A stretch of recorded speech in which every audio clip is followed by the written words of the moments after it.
بسم اللہ الرحمن الرحیم۔ محترم ناظرین، السلام علیکم ورحمۃ اللہ وبرکاتہ۔ جمعیت علماء اسلام کے سربراہ مولانا فضل الرحمان کی اسلام آباد میں پریس کانفرنس پشتون جرگہ میں جمعیت علماء اسلام کا آج ایک خصوصی وفد شرکت کرے گا۔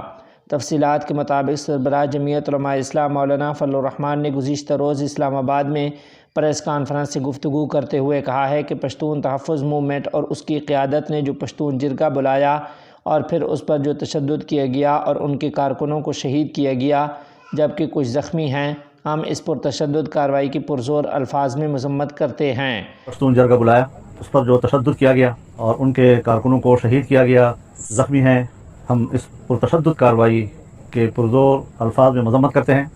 مولانا فضل الرحمان نے کہا جب وہ مسلح بھی نہیں تھے بلکہ وہ ایک پرامن جلسہ کرنا چاہتے تھے تو ملک کے آئین کے تحت بھی کوئی ایسی رکاوٹ نہیں تھی، اور ہمیں تو ابھی تک سمجھ میں نہیں آ رہا کہ اس تحریک کو غیر قانونی کیوں قرار دیا گیا۔ مولانا فضل الرحمان نے کہا کہ نہ اس بارے میں اب تک حکومت اپنی پوزیشن واضح کر سکی ہے، سوائے کچھ بیان بازیوں سے زیادہ آگے نہیں جا سکی، اور ہمیں تو ابھی تک سمجھ میں نہیں آ رہا کہ اس تحریک کو غیر قانونی کیوں قرار دیا گیا، کیوں قرار دیا گیا، نہ اس بارے میں اب تک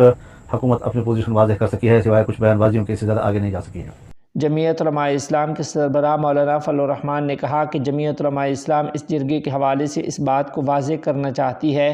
کہ صوبہ خیبر پختونخوا کے لوگ ہوں یا ملک میں جو بھی پشتون برادری سے تعلق رکھتے ہوں اور ان کا تعلق جمعیت علماء اسلام کے ساتھ ہو تو وہ اس میں ضرور شرکت کریں، ان کو کھلی اجازت ہے، ان پر کسی قسم کی جماعت کی طرف سے پابندی نہیں ہوگی۔ اس جرگے کے حوالے سے اس بات کو واضح کرنا چاہتی ہے کہ صوبہ خیبر پختونخوا کے لوگ ہوں یا ملک میں جو بھی پشتون برادری سے تعلق رکھتے ہوں اور ان کا تعلق اگر جمعیت علماء اسلام کے ساتھ ہیں تو ان کو اس میں شرکت کی پوری اجازت ہے، کوئی کسی قسم کی پابندی نہیں ہوگی، لوگ اس میں شریک ہونا چاہتے ہیں۔ مولانا فضل الرحمان نے کہا کہ پشتون جرگہ میں جمعیت علماء اسلام کے کچھ سینئرز بھی شریک ہوں گے جو ہماری طرف سے نمائندہ بن کر جائیں گے تاکہ اس میں شرکت کریں اور ان کے ساتھ یکجہتی کا اظہار کیا جا سکے۔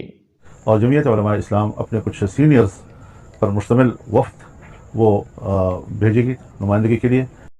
پشتون جرگہ بلایا، اس پر جو تشدد کیا گیا اور ان کے کارکنوں کو شہید کیا گیا، زخمی ہیں، ہم اس پرتشدد کارروائی کے پرزور الفاظ میں مذمت کرتے ہیں،